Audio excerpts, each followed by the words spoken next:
Anong mensahe ang kailangang marinig ng mga Gemini sa period na to?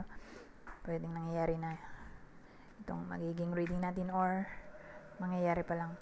Kung hindi man para sa inyo itong magiging reading natin, di baka para sa someone na malapit sa inyo o sa someone na kakilala nyo mismo. Baka may lumabas na gender mamaya, gawin nyo na lang energy.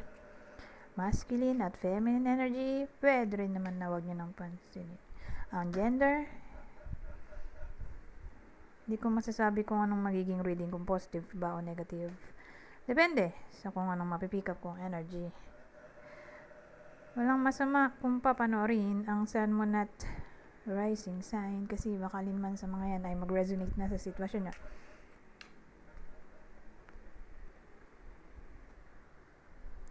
Ito pag-isahin ko na lang kasi King at Queen naman sila, kaiba lang ng suit. Ayusin ko muna para presentable.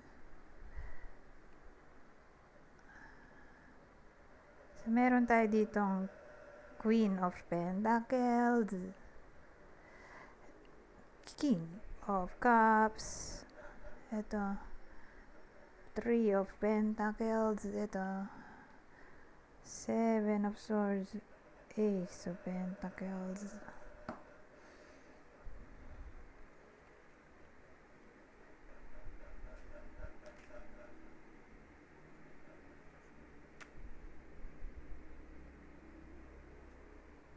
May mag-partner dito.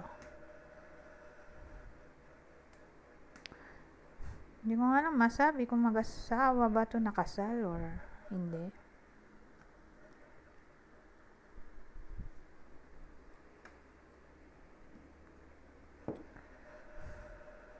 Pero King at Queen mag-partner.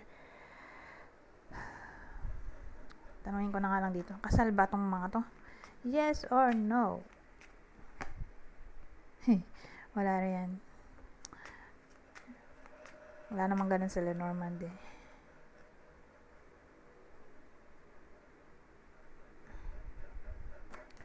Oo, meron committed sila sa isa't isa.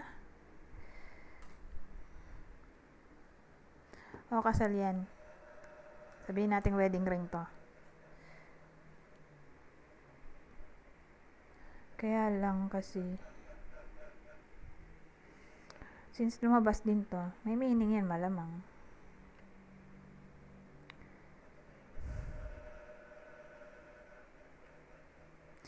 Kasi may nabasa ko card to ng sickness sick bed kasi to.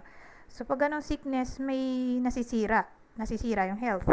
Ngayon, in relation dito sa connection na to, nasisira or naruruin, nasisira yung relasyon. Nasisira, unti-unti nang nasisira or misfortune daw to. Yung commitment, relasyon, yun nito. Siguro kaya nga meron ditong Seven of Swords. Pero ewan ko lang din Pero base dito parang di sila in good terms. Siguro kaya rin magkaiba yung suit nila. Sala sa init, sala sa lamig. Or di sila compatible. Kahit dito. So whether nangyayari na to or mangyayari pa lang. May mag-partner nga dito na parang di sila compatible sa isa't isa. Or unti-unti nang nasisira yung relasyon nila. Or di na sila magkasundo. So again, whether nangyayari to o mangyayari pa lang, pwede rin magkakarugtong tong mga to, pwede rin hindi. Tingnan natin tong 3 of Pentacles. Hindi ko kasi masabi kung kaya ba ganun na hindi sila in good terms dahil may history ng dishonesty, betrayal. Malalaman natin mamaya kung magdurugtong sila. Ano ba yung 3 of Pentacles?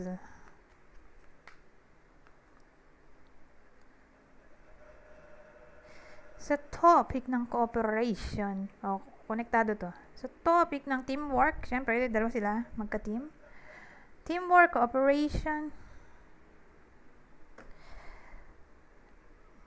Literal na may problem mo. Kasi nandito yung 9 of Swords. May depression, anxiety, worriness, fear, drama. Sa topic nga ng teamwork, ilang dalawa or cooperation.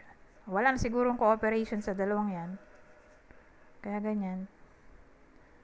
Nandyan yung 9 of Swords.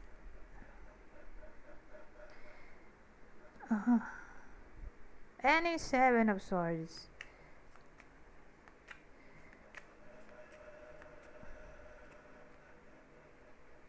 Seven naging 8 at least. From 7 naging 8 kaysa 7 to biglang naging 8. Bumalik, 'di ba? All those swords are usually card ng conflict, problems. May improvement naman kasi nga from 7 naging 8. Pero problem pa rin.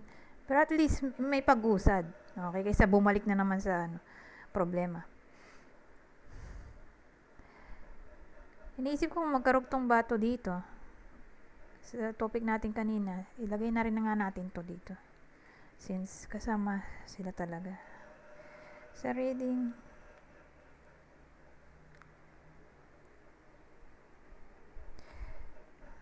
so iniisip ko nga kung karugtong ba tong dalawang to dito sa reading natin. So mag-partner. Na para bang may literal na nag-cheat Whether third party to, yung someone na nagkaroon ng third party or cheat in a way na broken promises, naging dishonest, prone sa lying.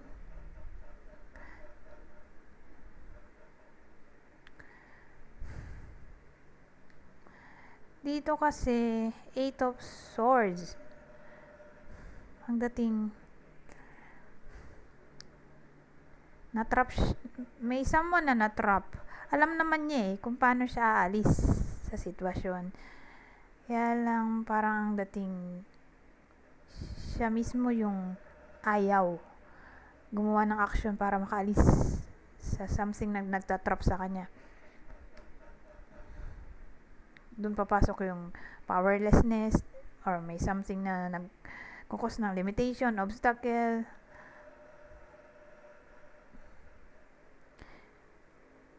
So again, ang dating sa akin, alin man dyan sa dalawang yan, may nagiging dishonest or nag-cheat or nagiging liar.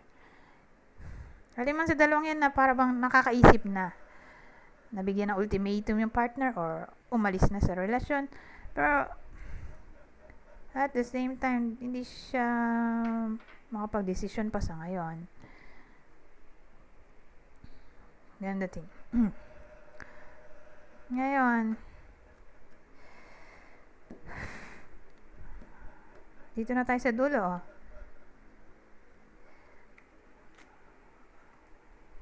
Ace of Pentacles.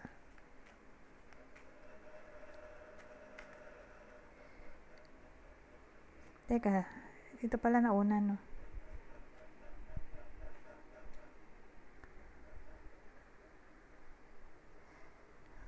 Ace of Pentacles.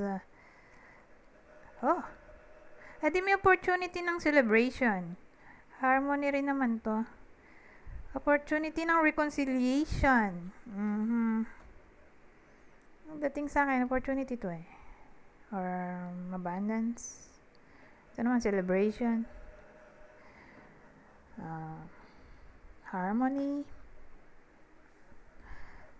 Happiness. Ano pa ba yung 7 of Swords? Yun lang ang naalala ko.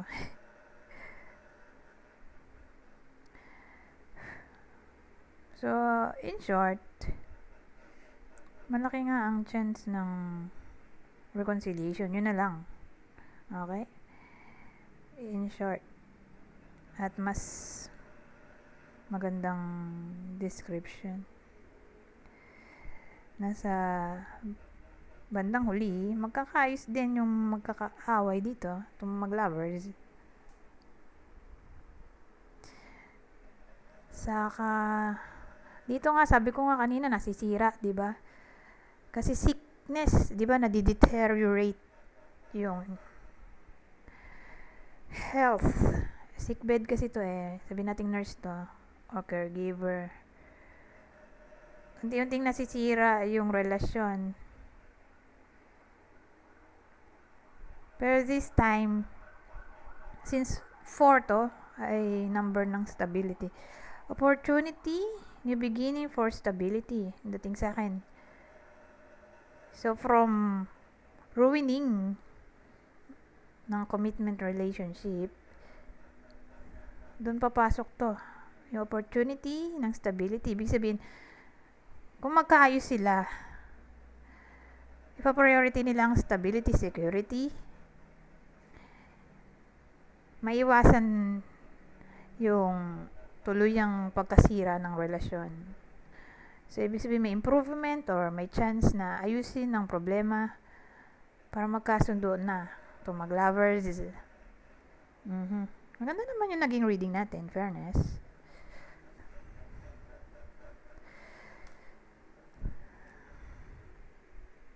Teka, dapat kakasunod-sunod. Kasi mamaya baka balikan ko yan. Ganun kasi okay. May times na binabalikan ko yung reading para madali kong maalala. Ano yung mga pinagsasabi ko.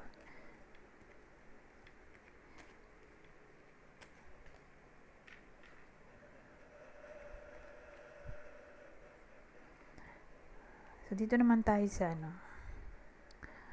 possible zodiac sign ng partner ng Gemini sa reading na to. Kapwa niya, air sign, Gemini, Libra, Aquarius. Eto, Libra.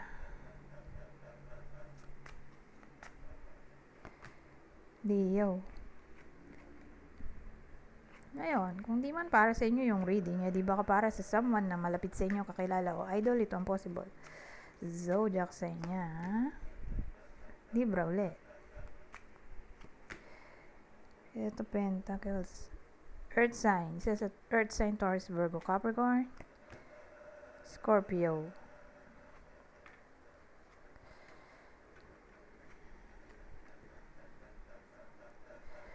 Ngayon, maglagay din tayo ng other clue. So, yung clue natin pwedeng tumama sa inyo, sa person nyo, or anyone na malapit sa inyo, nasa tingin nyo baka tamaan ng reading or tinatamaan na ng reading. Baka sila pala nasa reading. So, kunin nyo lang yung clue na sa tingin nyo ay fit sa sitwasyon nyo. So, may someone na mataba, plus size So, may someone din na tall. So, pag tall, sabihin natin nasa 5'9" o 5'8". 5'9" na lang. 5'9" pataas. May someone na gano'n ng height. Ito, mature. Either ganyan na itsura. May edad na. Or baka matured yung pag-iisip. Or matured yung itsura sa age. May case na gano'n So, pwede itong nasa 40 pataas. Matured ang itsura sa age. Kung bata pa, pero mukha na matanda. Or matured ang pag-iisip. Ito. Scar. So, may someone na may peklat. Noticeable, ha? Tulad nito, nasa ulo. Dati nga hindi ko makita. Sabi ko, nasaan ba yung scar nito? Ayun pala.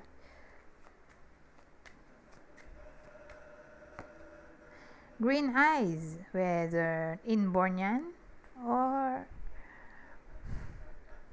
tawag dito, may someone na nagwe-wear ng contact lens or foreigner siguro yung partner or pwede rin nasa long distance relationship.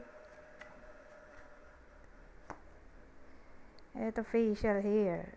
So, pwedeng may bigote lang, or balbas lang, or parehas yan, balbas sarado na. Basta may someone, probably siyempre lalaki, Yung lalaki ay ano, may buhok nga sa mukha. May facial hair.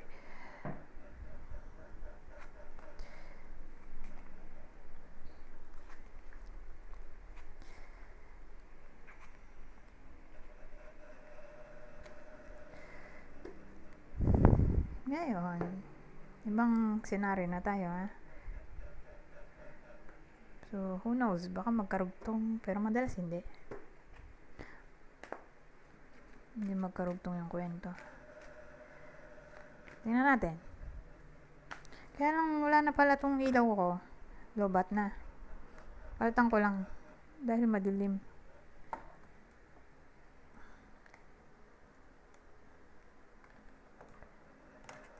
Ayan, oh. Eh di maliwanag, di ba? Game.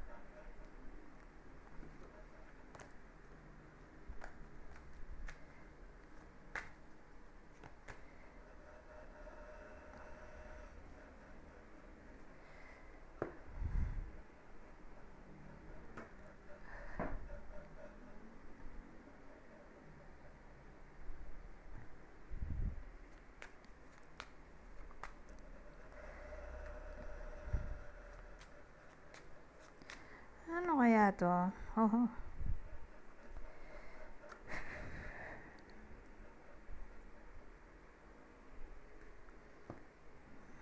So, basahin ko, ha?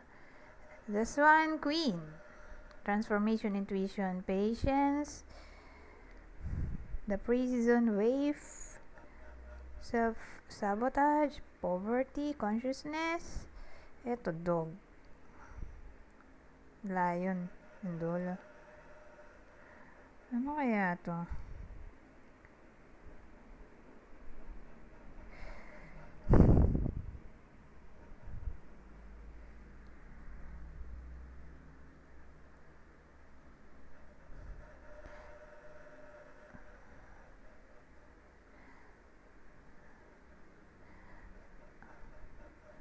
Ang dating sa akin, may kamag-anak ang iba sa inyo.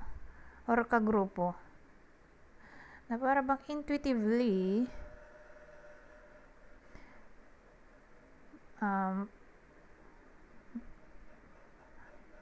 ito yung kamag-anak eh. Kagrupo. Friends. Marami eh. Na parang may intuition ng iba sa inyo. Nagsiself-sabotage yung iba sa inyo dahil nga may intuition yung iba sa inyo na may something wrong sa topic ng faithfulness, loyalty. So, para bang in short, nakakaramdam or makakaramdam ang iba sa inyo na may fake friend sila.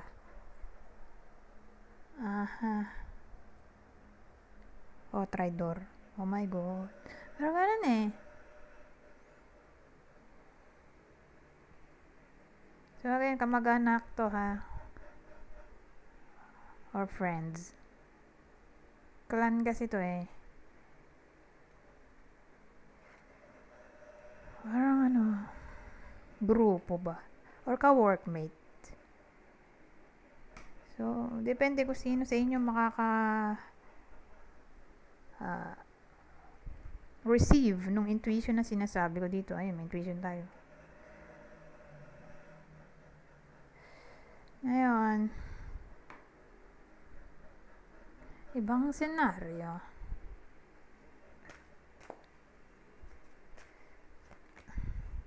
Dito naman, ano to?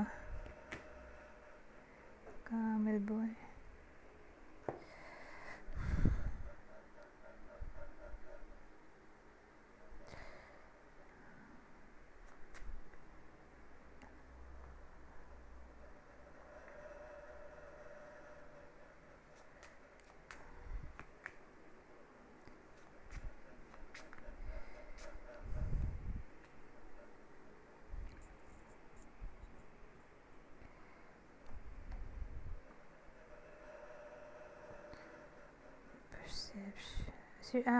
The spiral dancer, circuitous route, perception, camel boy, Small steps, asking for help, birds, mice. So, ang dating sa akin,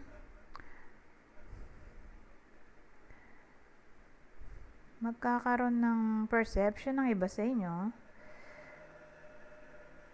sa topic ng communication regardless kung sino to, pero ang dating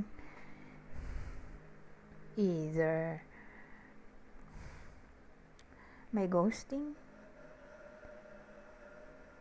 or no contact na nangyayari, or sinasabihan siya ng masasakit na salita. Parang may problem sa topic ng communication na para bang dahil nga may problema sa communication, either ginost siya nung person niya or anyone na malapit sa kanya, ginost, or hindi na nakikipag-usap for some reason, binlock siya, or sinabihan siya ng masasakit na salita. Ganon. Kumbaga, magsisimula, may small step dun, asking for help. Magsisimulang mag-ask ng help yung tao dito. So, ibig sabihin, yung someone na na-hurt dito sa sitwasyon na to ay may tendency na mag-open up ng kanyang problema sa kung sino man yan na pinagkakatiwalaan niya. Okay?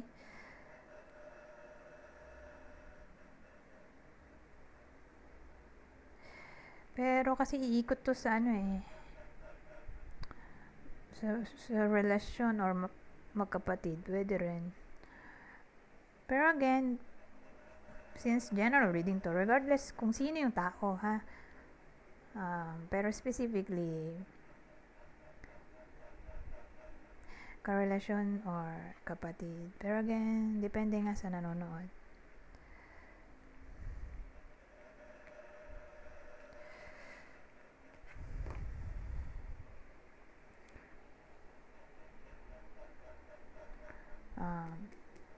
Yung hindi niya kausap, hindi na niya nakakausap kapatid or karelasyon, or again, depende sa nanonood sino ba yan, basta ganun yung senaryo, doon iikot sa parang may problema sa communication.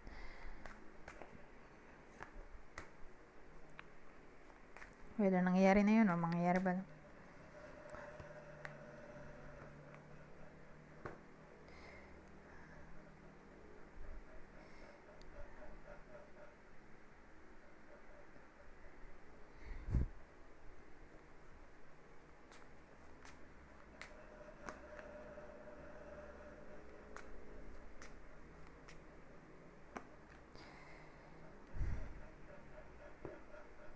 Eto, Eagle King, the big picture, angelic help, the well watcher, wisdom, power of the divine. Eto, lilies, child, kaya yun, picture, wisdom, power of the divine.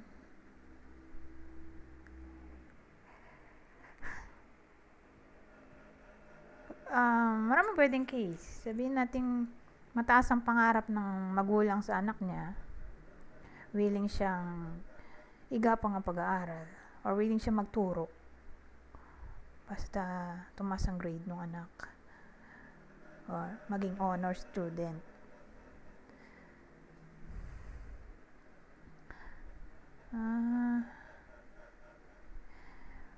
Ngayon, pwede rin sa case na to, dito sa period na to mangyayari pa lang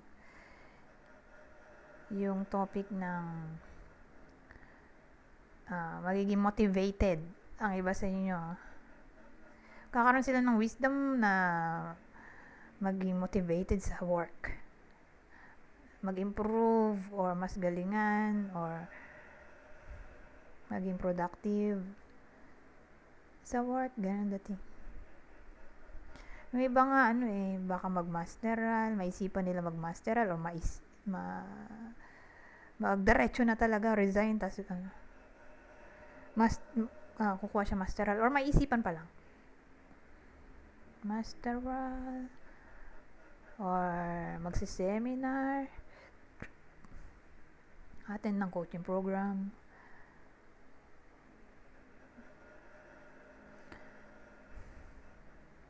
So, yan. Ganun dating.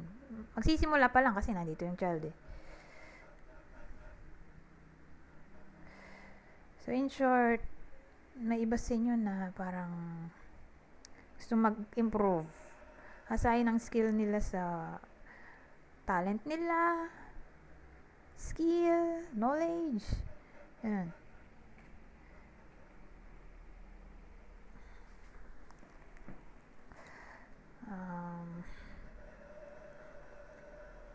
Ang scenario ulit.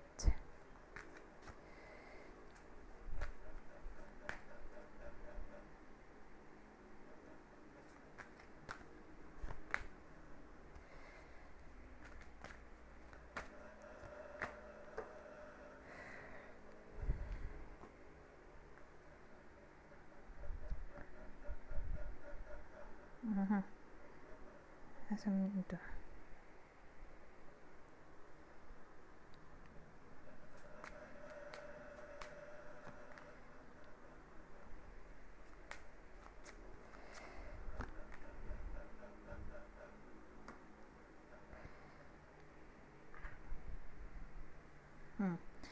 Shadow Queen, acquiring knowledge, insecurity, manipulation. The High Lady of love and compassion, reverence, kindness, consideration. Clouds. Saka October. Ano kaya to?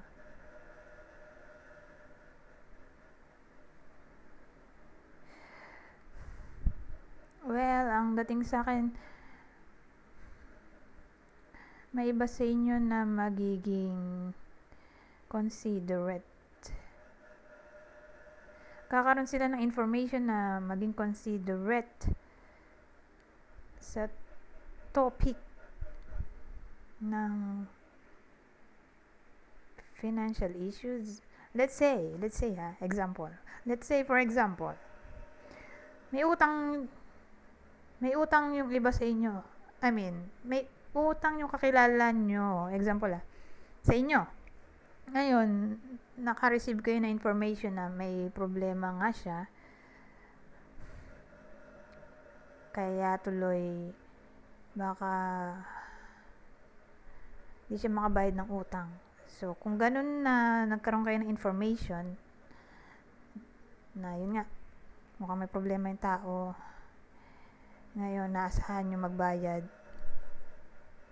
kaya lang nga nagka-problema, magiging considerate kayo in a way na wag mo nang pabayaran kung sakaling di siya makabayad, or kung di man utang ay upa.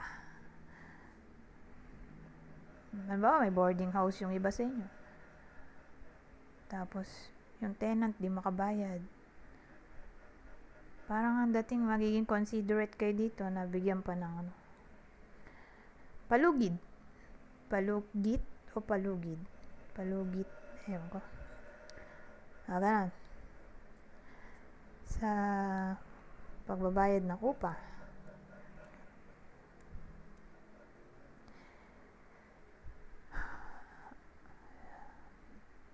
So, ganun dati, magiging kind kayo sa topic ng financial, problema sa financial.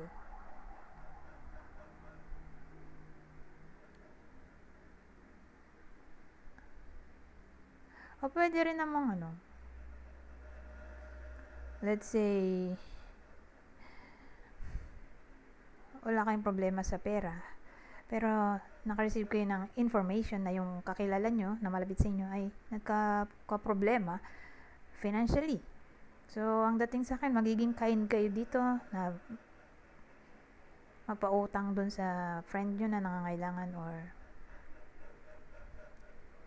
baka mag-donate kayo ng pera sa kanya, or sagutin nyo na literal yung utang niya,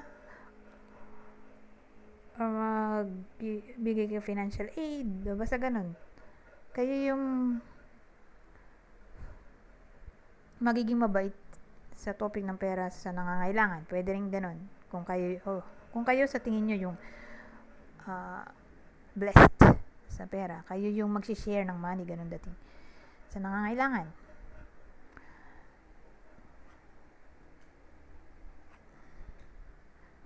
Anyways,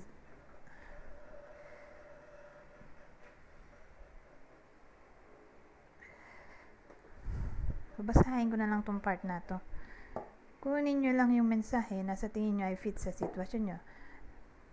General advice at prediction na to sa period na to. Ito, general advice. At prediction, ito, general advice sa love lang. Ito, kahit saan.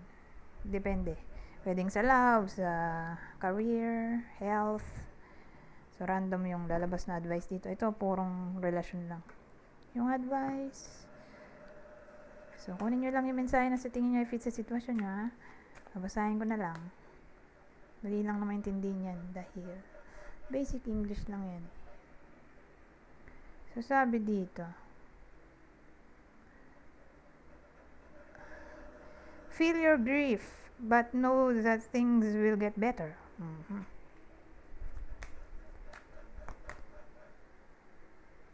Eto. The magician. You can make your imagination real.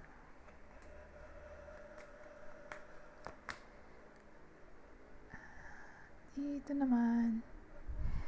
Celebrate the love in your life.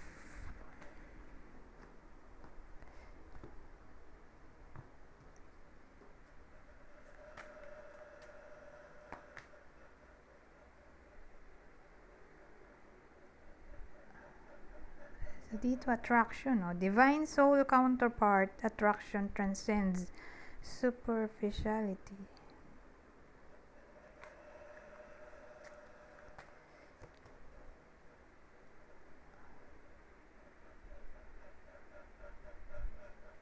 So, dito, sabi confusion. All seekers of truth experience confusion. Ask the divine to provide the answers you need. At ang uli.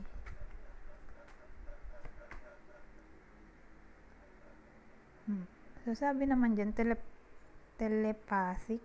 Close soul connections are harmoniously synchronized, creating moments of telepathy. Anyways, hanggang dito na lang. Goodbye. For now.